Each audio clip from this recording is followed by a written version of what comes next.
Today, we're going to continue our Precog Road to Super Bowl 50.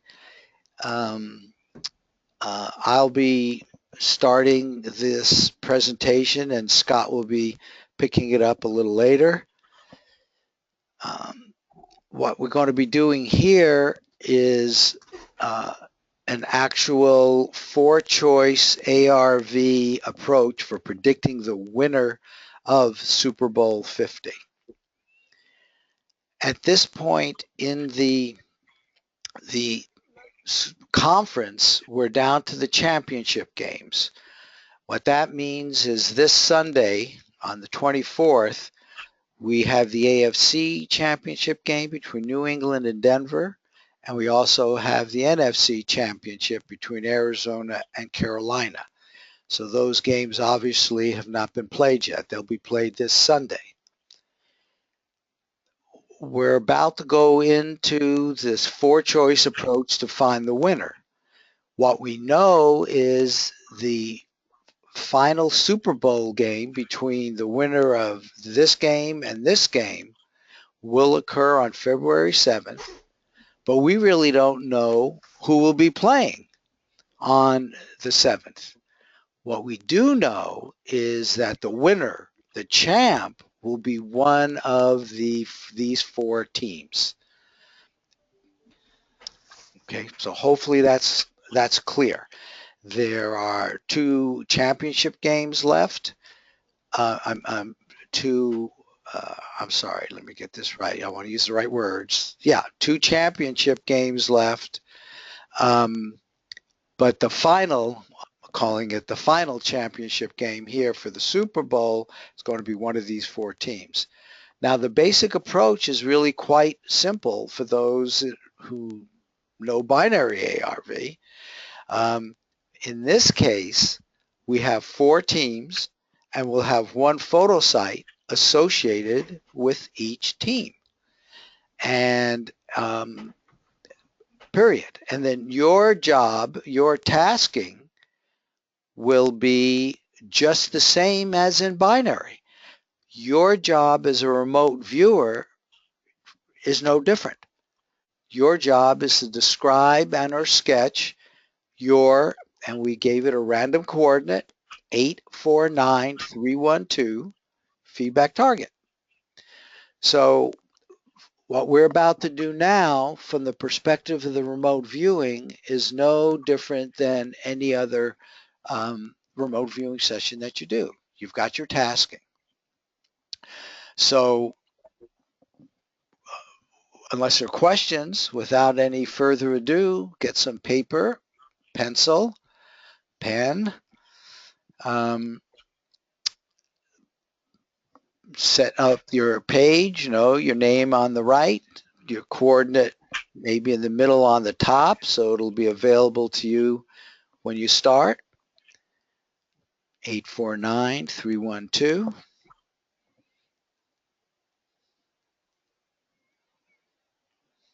Okay. So I presume you're all ready now. So we as a group are actually going to make this prediction. And we'll begin with the cool down. Now, Joe McMonagle has stated, and I think most of us totally agree, that cool down is very important.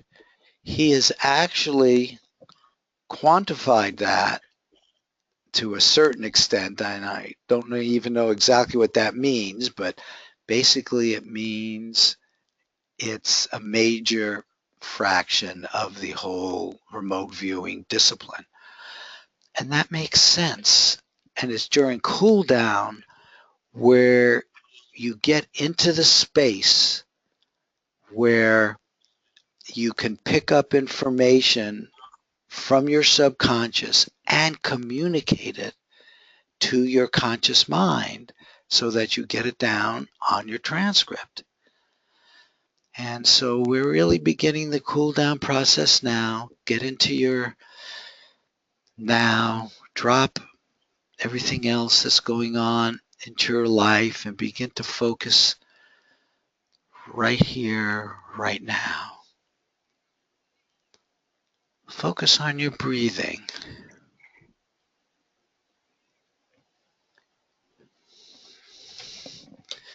Relax. We're getting quiet.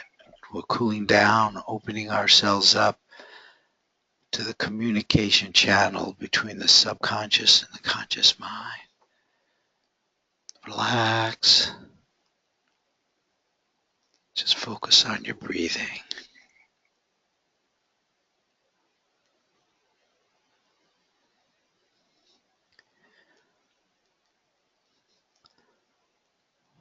Focus on the air that's going into your nostrils. Notice that air going in. Get a sense of it going into your lungs. Gets into your bloodstream through your heart. That air gives you life. Gets into every cell in your body.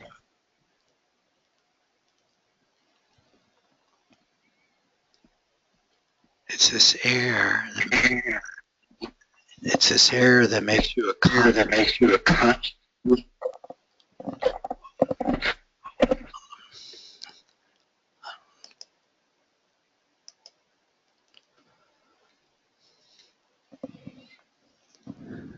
Get a sense of your cells, all of them together, giving you life as a being with consciousness connected to the subconscious, a universe of collective consciousness.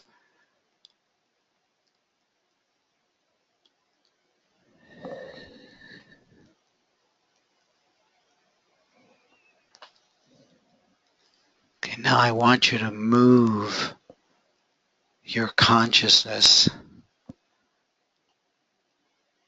to the time when you will be breathing air during your feedback session. I want you to move your consciousness to when you'll be doing feedback on 849312. Feel yourself being there. Again, breathing in air.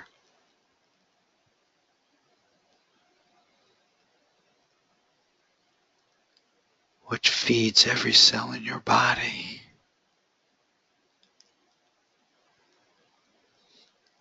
All of this entangling back to your remote viewing session. But now you're in your feedback session. You can actually look at your target. You're getting a sense of that.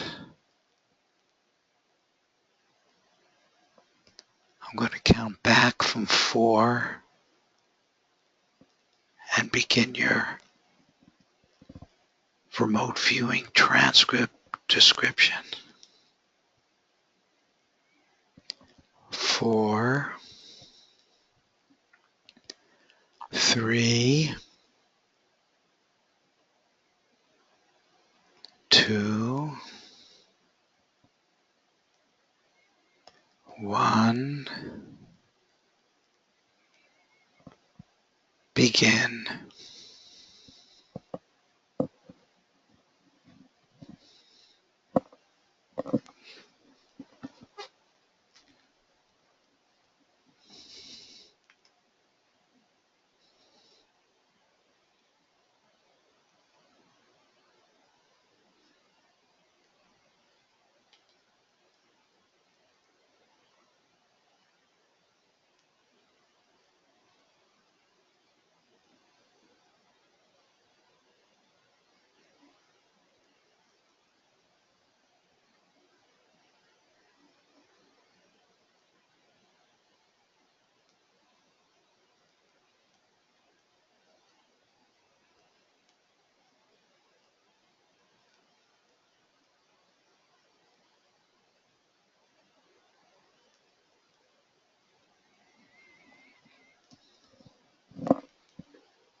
Okay, let's take 2 more minutes to go down into your subconscious and get some more information, and then we'll stop.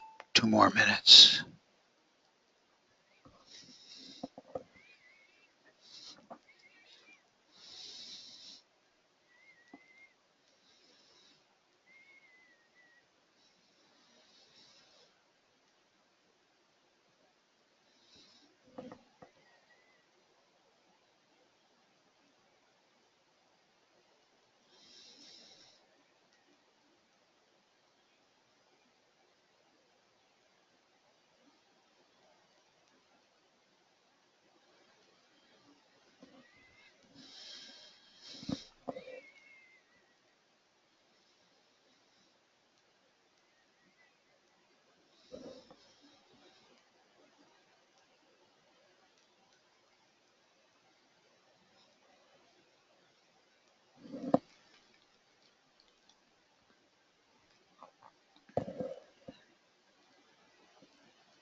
Okay, finish up. Write end or EOS for end of session at the bottom of your transcript. Come back to your normal waking state. Stretch a little.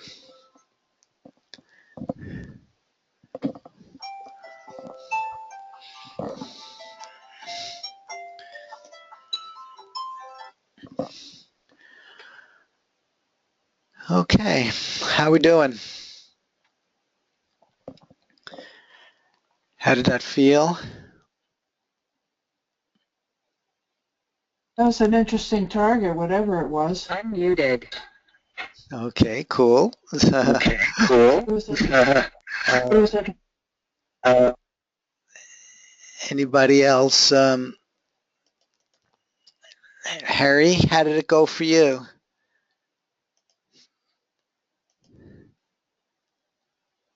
I don't know if you can unmute yourself.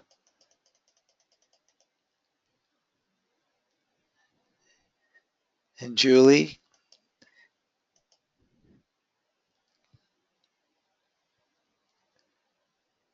I hope well. We'll see. Okay, so I mean, we did a transcript. Did you feel like you made that connection with the future? Did you? If you're asking me that, my answer is no. But I think what's happening is that I'm getting okay. So the last time I did this was in 2014 in Virginia with Joe, Mhm. and I understood that I was to try and stay as emotional as possible. And so I attempt to absolutely remove myself emotionally from anything. Mhm. And I so see. with that in mind, it's kind of like no feeling, not positive, not negative, but that goes across the board with any of this kind of stuff. Yeah, I think. Um, Okay. there you go. Yeah. Okay. No, I kind of get that. You set the intention to get the information from there, um, but you don't have to feel any emotional connection. In Yeah, fact, Joe might very well say there's just a knowing that you have that connection. Well, that's really odd because there were multiple times in Virginia, and it wasn't just with RV, it was with other ones too, where there were some incredible connections. But at the time I was experiencing them, I had no feeling of necessarily that there were connections. It would be quite by accident that I found out connections were occurring. Yep. Afterwards, when you see the feedback. Well, the feedback or talking to other members of, whoever it was that we were in with as a group, yeah. Okay. Anybody else want to comment here on this idea of the entanglement? The emotional aspect of all of this is one of the variables, and many people feel, just like you stated, Julie, that to stay neutral will keep the channel open, and the time to bring in the emotion is at the feedback time when you feel really good about everything that you're doing.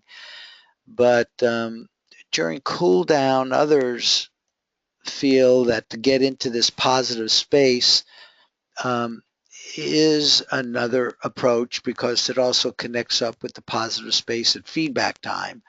The assumption is that you're making the connection. Everybody needs to work this out for themselves.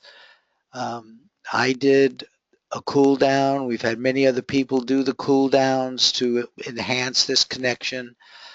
I feel ultimately it's up to each person to get their own approach and methodology to that.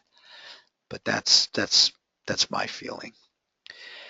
Okay, so any other comments, discussions? I think we're all back now in our primarily intellectual space, and what I'm going to do now is turn over the next part of this to Scott. Okay. Can you see my screen? Yes. In fact, let me get off of here. I didn't mean for my video to still be on. Okay. All right, so we're going to do some judging, and we're going to look at our transcripts, come up with some scores, and pick a side, pick our winning team for the Super Bowl. Whoops. Yeah, we want to do this. Yeah. So these are four photos. Marty and I worked on these last night, and we did our best to make them different. Let me just make one comment here because of the comments about emotion.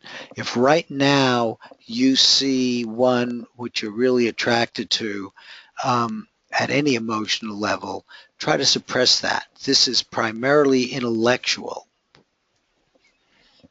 Yeah, so don't fall in love with any one target. We kind of want to get four scores, four independent scores for the targets. So even if you get excited about the first one, kind of set that aside and take a good look at how your transcript matches each of these targets. We want to come up with four scores, and we don't want to influence everybody right away. So you can, in the chat box here, you can send it just to the organizers.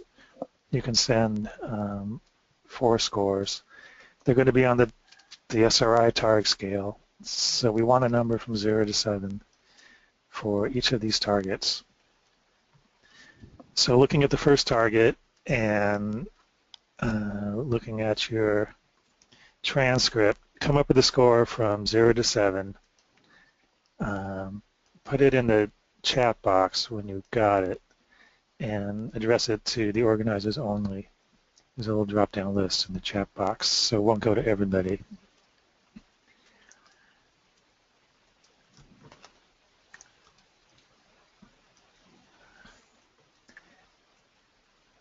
Ideally, you'd check every single point in your transcript, every word, every idea would add to the score you get.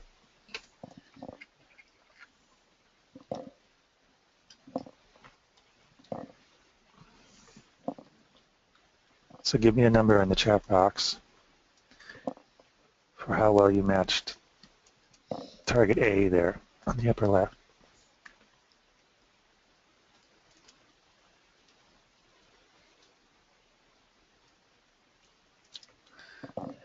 Okay. So that target is a temple in Japan, and that straight line, that white light there is a searchlight. It says that in the caption.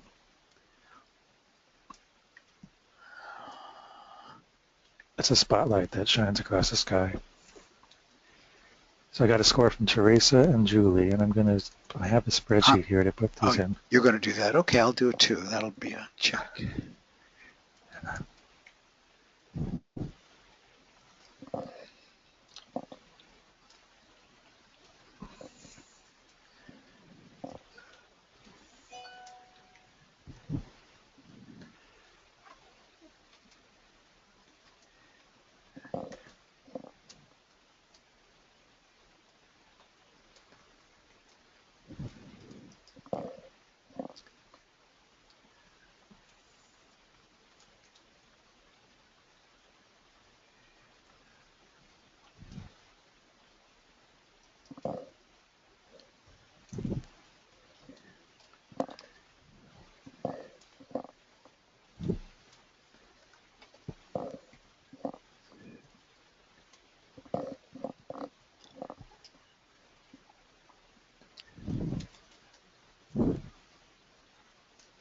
So go ahead and give me 4 scores for all the pictures. So go on to target B and C and D and give me a score from 0 to 7. Put that in the chat box.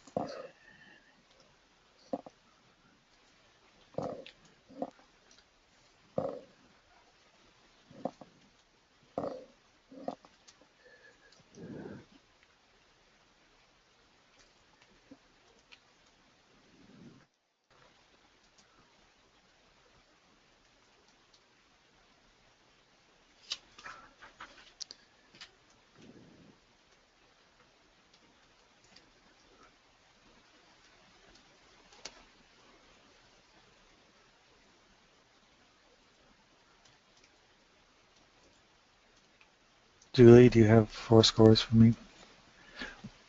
Not yet.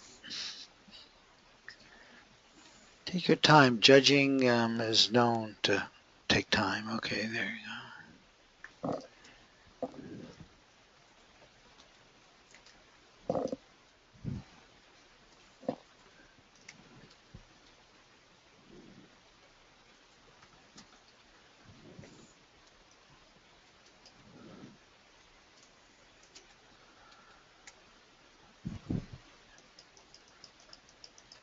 All right. So I assume that Harry did not do a session, and whoever HTML5 user did not do a session.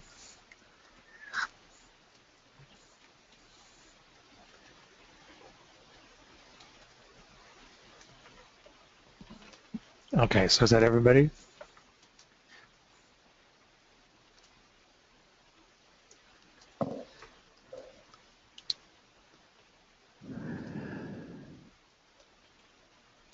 All right, I'll assume that's everybody.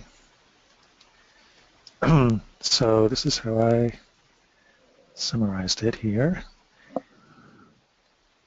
And I left space here to actually call this the temple.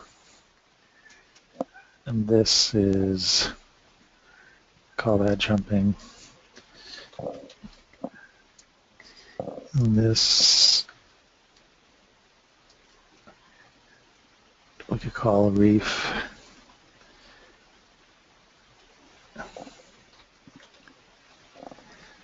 And the last one, dish, satellite.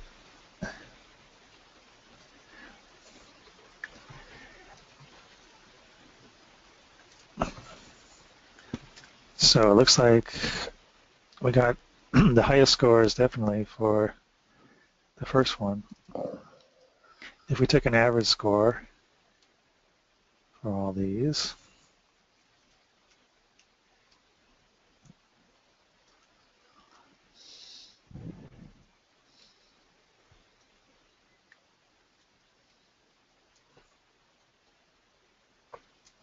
let me get that. And if we did the same for these, and we gave ourselves fewer decimal points,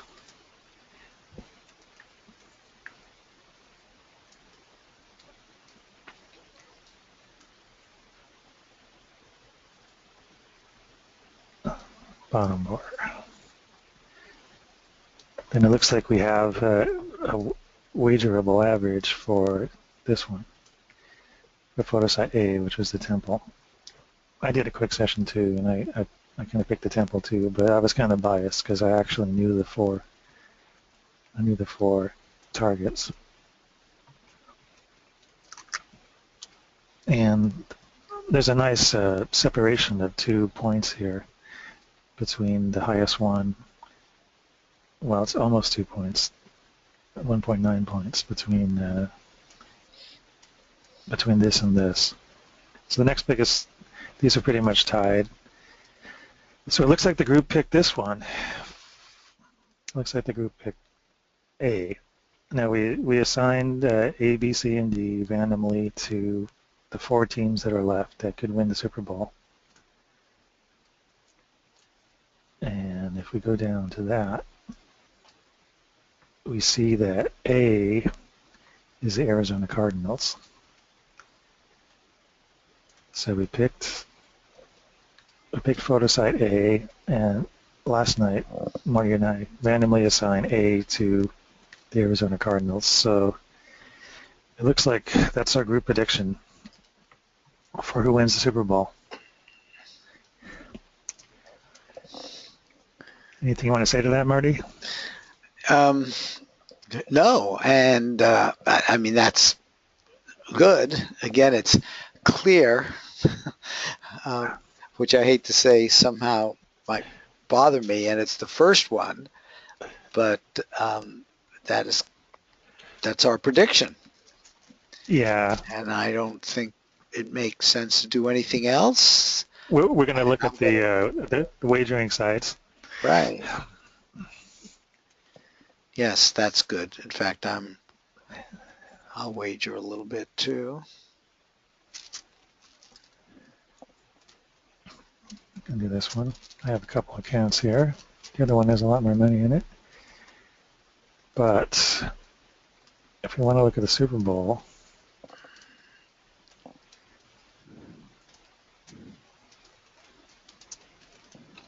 if we don't want this one, we want NFL playoffs, NFL Super Bowl. So here's a place we can bet on the Super Bowl. They have the same 4 teams. So if I wanted to do Arizona Cardinals as the straight-up winner, I could. So this is Bovada.lv. This is one of 3 or 4 betting sites that we use. There's even more betting sites. We could look at what it is on some of the other ones. But if I wanted to bet on the Arizona Cardinals winning the Super Bowl in 3 Sundays from now, on February 7th,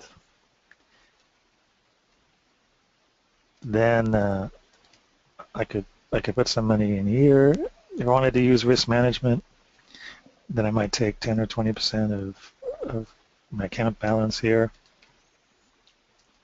If I took 10% for this one, let's say if I took 20%, then that would be about $16. So if I put $16 in there, it says that on the present odds, I would win $60. So one of the reasons we're doing this 2.5 weeks in advance is that on the day of the Super Bowl, you're not going to get odds like these. If you win, you're going to win less, probably. Although the Arizona Cardinals might not be the favorite. Right now, the New England Patriots are the defending champions. And you can sort of tell that here. I have a question.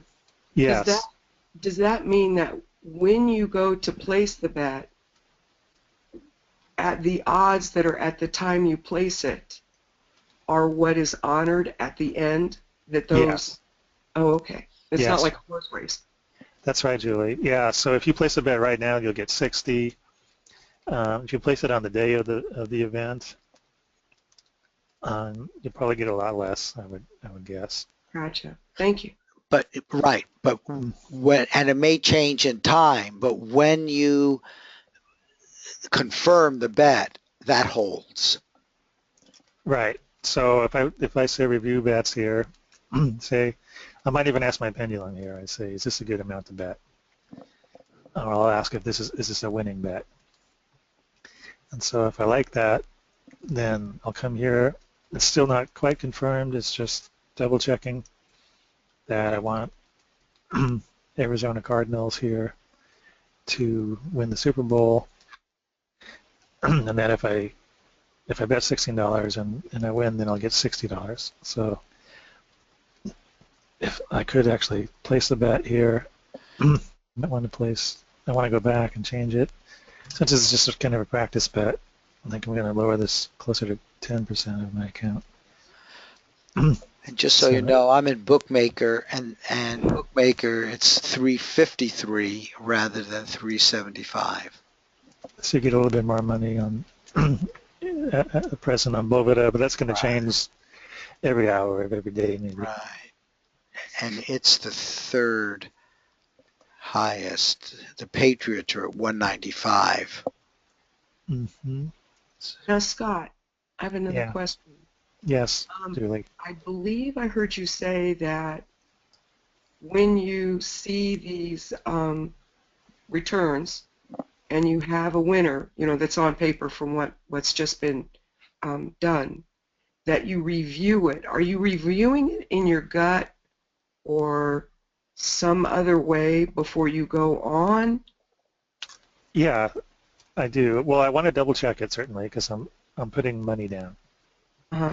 So again, I want to make sure that the team here, that I click the right one, and that I've got a reasonable amount here, that I'm practicing risk management, I'm wagering wisely, and I do usually ask my pendulum at this point, is this a winning bet? And then is this a good amount to bet?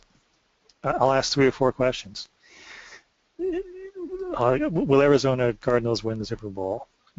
I'll double check that answer with my pendulum. Is this a good amount to bet? Do you want to do that, Scott? I do that. Sure. So I'm going to ask my pendulum. I'm going to breathe in, and until like my eyes roll up in my head a little bit. So I'm in a semi-trance. I've got my pendulum here in my hand. It's rocking back and forth, forward and back. And I'll say, is this a winning bet? It tells me yes. And I'll say, yeah? Thank Question? You. Yeah.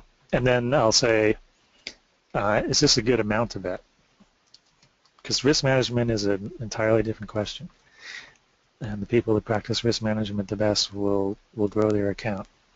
And even our best efforts at remote viewing, top out at around 80-90%, and mostly we're about 60%. So in general, we're right 2 out of 3 times. So assuming we're going to be right 2 out of 3 times, you never want to bet your whole account because you'll lose it on that 1 in 3 times that you're wrong. So practicing risk management is very good. And there's a Kelly calculator. They'll tell you exactly how much to bet if you know your exact hit rate. And it turns out that if your hit rate is about 60%, 66%, then you want to bet 20%. That would be the optimal amount to bet in your account.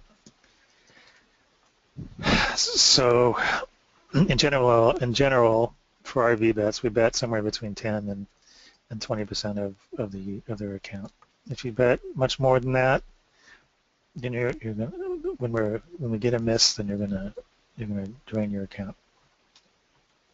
Thank you. So yeah, and then if you're going to do a parlay or something, which is even more risky than a straight bet like this, then you want to bet even less. So $5 might seem like a trivial amount to bet, but if you want to practice risk management and this happens to be what's in your account, I have another account that has more. But so I bet less on things like parlays, or they have parlays in horse racing too, right? Where you can say I want these three, I want some kind of trifecta where I'm betting that all three have to win for me to win. So that's an extra risky bet because one loser, and then you lose all your money, you lose all your bet. So it's part of my karma from my past mistakes to definitely practice risk management. And so in this case, especially since I haven't had time to really look at this, I'm just going to bet $8. So I review everything. I ask my pendulum if it's the right amount. Then I'll ask my pendulum again if I made any big mistakes, if there's any mistakes on this screen. And it's telling me yes now, so sometimes that just means go back and double check everything until I'm really comfortable with it. And if I ask if there's any big mistakes, it says no, so I'm going to place this bet. Now I strongly recommend you take a screen capture of this screen and write down this reference number, because a couple times later at the end of the game they'll say you didn't actually place a bet, and maybe I had forgot to actually, maybe I just didn't get past that double check screen. I thought I placed a bet, so I really don't know what happened. It happened to a couple other people on the same day. So I would take a screenshot of this screen, or I would at least write down this reference number, because when you call them up later and say what happened in my bet, they'll say what was your reference number or your confirmation number or whatever number they give you, whatever site you're on. Thank you. Sure. And just for education's sake, we can look at another site, say 5 dimes. So I like to go to this live line. 5 dimes, if you don't have an account there, they make it a little hard to find what the odds are, but if you go through Google here, you want this one, the live lines. Even though it's not live in the sense that it's Super Bowl weekend already. So we can see different teams here. So here's some games for this Sunday. We'll be making predictions on some of these this weekend too, in WW Chicken Dinner and in Sage and a couple other groups. But now we're looking at we want to look at the Super Bowl. So not this Sunday, but all the way on Super Bowl weekend. If you were in Canada, not all the Americans, you can't use all the American sites. I was not able to use the one, the whatever it is, Bodec or whatever it was. Yeah. Yeah, I had to go to Bovada. I had to go to Bodog, something called Bodog. Yeah, it used to be called that. Okay, well that's the Canadian. That's where you can go for the Canadian. 5 dimes requires a really high account number, and I don't get a very good exchange rate. It would be $100 for me to put down on that in Canadian currency, so it's too much more. That's a lot more than what I want to put down just to, just to play around with this. If I go to Bodog, it's going to probably forward me to Bovada. See, it's the same colors and everything. Yeah, yeah. I probably have an account there even. I know this works in Canada because a Canadian guy recommended Bovada to me. But anyways, Bovada it said that we don't serve your area or something like that. I don't know what that was all about, so I wasn't able to open an account with them. But I did get it into Bodog successfully. But anyways, if you're in another country, then just keep trying around, because you'll get it. I mean, you'll be able to get in eventually. It just, sometimes you have to play around with it a little bit more. Yeah, this one's overseas. We have some people in England using Betfair.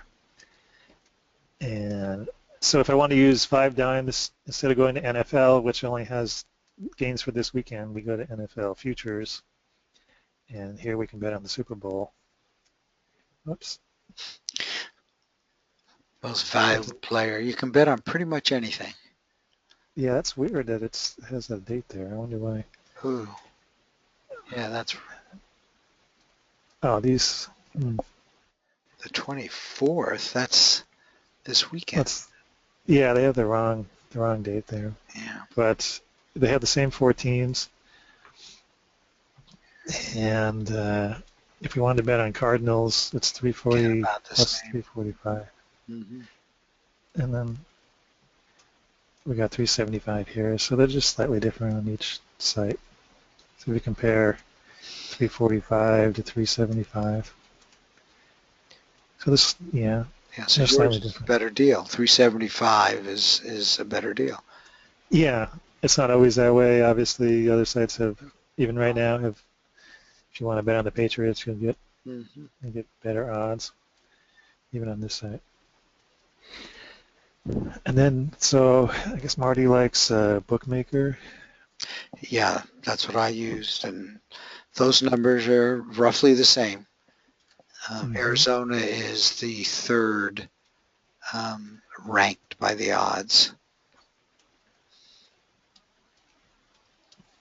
So it'll be very... Football. Yeah, it's interesting. You don't have to be in there to get the odds and all that. You can just see them. Again, you want futures.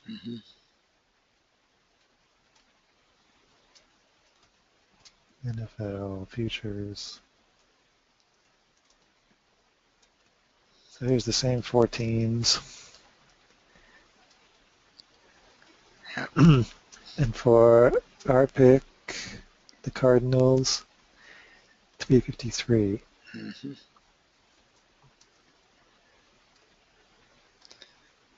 Yeah, so there's a bunch of different sites you could use. I used Bovada originally because they were good for mixed martial arts. You can bet on UFC. I don't even see UFC. Yeah, it's UFC. Yeah, so that was our group prediction. Yep, and I just tried to see if you could do a parlay with it. I also am not a super big fan of parlays. I just assume them individually because you have to get them all right. On the other hand, if you are, think about it. Even if you're 80% on one and you have a parlay of 2, you only have a 64% chance of getting the parlay right. And 3, it gets even lower, less than 50%. On the other hand, when they do all fall in place, you really get that big multiplier. This is a different way. Here, you're just doing classical ARV, and I think to the extent you want to get the higher odds, this is in fact a smarter way of doing it. And you can see in this case, we're getting, I guess it was about 3 or 4 to 1 in terms of the amount of money you're getting back. Yeah, you put in 8, get out 30. Right, minus your 8. So you're winning whatever, but you can see that there's a good multiplier there. Yeah, and this Sunday we might be able to do some parlays between these 2 Sunday games. Yeah, because we have, I think, different people who are going to be doing it one or the other of the games and over and under and favorites. Now, Harry did ask a question about when we do feedback, and we don't, just because everybody lives in different places and time zones, and we haven't planned on all getting together, but we will send out an email with the correct feedback photo after the game. So that's how you will get it via email. Yeah. So it'll be that night, the night of the game on this February 7th. We'll send the target image as feedback. And I bet it's going to be that And then Japanese. it's maybe, yes. And then it is, by the way, letting me do a parlay. So if I think the New England Patriots are going to win this weekend, but the Arizona Cardinals are going to win the Super Bowl, then I can choose this one. Yeah, I can choose this one and this one. Oh. And it's letting me parlay here. So that's Bovada. Yeah, so I would bet less because it's a parlay, meaning if New England loses this weekend, then my whole bet's off, no matter who wins the Super Bowl. So I would bet less. So less than 8 would be like 5. So if I did bet 5 or even 4, then I would win. Well, just for fun, if I did bet 10, I would win $80. So instead of about 4 times my money, I would win 8 times my money on this parlay if we got both games right. Mm-hmm. And of course, if I didn't want to do the Super Bowl, I could do 2 games this weekend. So between all the groups we have betting on on football this weekend, we might be able to do a parlay like this. So and by the way, if Arizona Cardinals are going to win the Super Bowl, we pretty much know they're going to win this Sunday. That's right. That's the only way to get to the Super Bowl. The winner of these 2 teams will be in the Super Bowl. Right. They won't let you parlay the Cardinals, though, with the Super Bowl winners as the Cardinals, I bet, because they're not independent. But well, let's see. You might be able to do an over-under. Yeah, well, let's see what they will let you do. So if I choose Arizona Cardinals, I think they might actually. Oh yeah, they let me do it. So that's kind of a no-brainer. Yeah. If we think Arizona is going to win the Super Bowl, then we also think they're going to win this weekend. Right. Except I wouldn't. Let's see. Instead of over/under, I'll do straight points because that was our prediction. So Arizona Cardinals to win the Super Bowl, Arizona Cardinals to win this weekend. Why don't you put in $1 or something? I'd like to see it. Oh, I see. You were sort of right. They let me do the over/under, but they won't let me do. Right. See, the over/under is independent. That's independent, but the same team winning is very dependent. Right. So yeah, and that's their criteria because they do the odds based on each of the bets being independent. Then they give you fair odds in that fashion. So they give you the same odds as if you've won the first one and then put all of your money down on the second one so that you make a lot or you lose it all, which is what a parlay is. Right. So you also pointed out once last year that doing a parlay on Arizona here and Arizona here is the same as placing a single bet on Arizona here and then taking that and your winnings and putting it on the Super Bowl here. That's correct. You get the same return and with less risk. And that's true because if you lose the first one, you would have lost the other. But you see, but people also using your risk management concept always put less on the parlay than they would on the individual bet. So it all fits into a risk management approach. Anyway, okay, so this, Scott, you want to go on or? No, that's pretty much. Now, I hope everybody got the sense of what a 4-pick ARV is, how you do it. And it's quite interesting from the remote viewer's perspective. There's no difference from the judge's perspective, there obviously is. And we could easily see setting up other protocols. There's so many different variables you could do now. You could just not tell the remote viewers they're doing a four pick and have independent judges, et cetera, et cetera. But it's been our experience that self-judging seems to work quite well, though it often gets blamed if there's a miss. However, this one went, I felt, very smoothly. And you guys have any questions, comments? Do you feel you understood the general approach of a multiple ARV with more than two choices? I do have two more things to say, actually, if there's no questions. Okay. So yeah, if we were doing horse races, we could have 10 pictures on a page, and Marty has a page that helps you do that if you want. So we had 4 pictures on a page today. We could do 10. So I've used that to predict all 3 winners in the Triple Crown races. So, you know, the biggest races of the year is the Kentucky Derby, and the Preakness States, and just the 3 Triple Crowns. How accurate? Oh, sorry. Yeah, we did really well with that. I don't always hit the horse races, but and that was with a really small team. It's 2-3 viewers.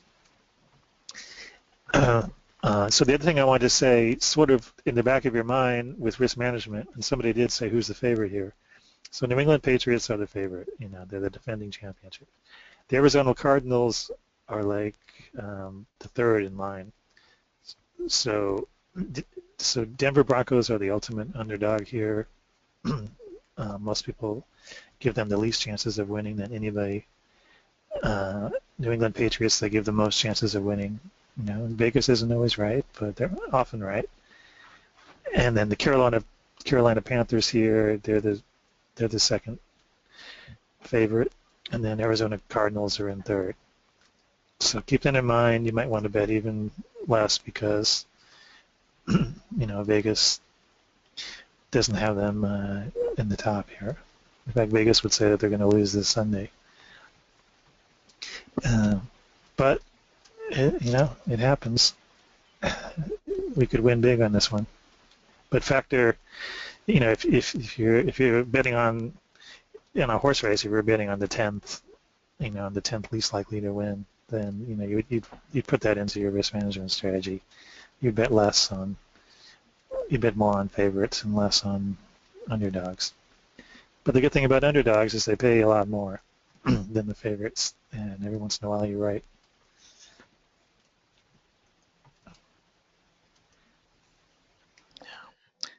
In fact, presumably, just so you understand this, the bookmakers have in fact worked out all these probabilities. So in their minds, they think that Arizona will in fact win, but with a much lower probability than the Panthers this weekend. Well, not much lower. What are the odds for that game? Plus 145, minus 165. So These are pretty even. Yeah, these are pretty even. And a spread of just 3.5 points. But the money line is 145, 165. So, you know, yeah, they think the Panthers are going to win that game, but not overwhelmingly. And you know, and where did the money makers come up with this? This is just people placing bets, and some of these people are placing bets on their home teams, and they have emotions involved, and they're biased. So you know, this is based on hundreds of people placing bets on their teams. It's not so much that they did an analysis of the game. Is that true? Now that's interesting because I know both factors are in there. Because when they see a lot of money going to one side or the other, they shift a little bit to protect themselves because they always make the money on this VIG, this spread. but I do believe when they started out, all of that is analysis. I mean, they put out a line before there's any betting. Right. That's probably true. So that's the complete analysis, and then the betting might shift it.